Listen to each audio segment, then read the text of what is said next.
natapos mo na mismo yung treatment, natapos mo na lahat nung pinapagawa ng doktor mo, there's always a chance. There's no 100% chance na hindi na siya babalik. So there's always na sa isip mo, baka bumalik, ganun. Mayroong anxiety, in short, na pwede siyang bumalik. Yeah. So parang hindi natatapos yung mismong sakit. But it's up to the patient and those people who are supporting the patient kung paano mo malalagpasan yung let's say stage ng buhay mo na yon na isipin mo na babalik pa siya, hindi siya babalik.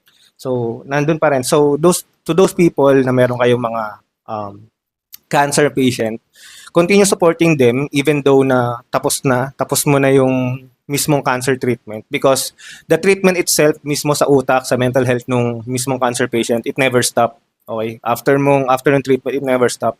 Meron pa rin. Kailangan pa rin nila ng support nyo. Kailangan pa rin nila ng suporta ng family nila.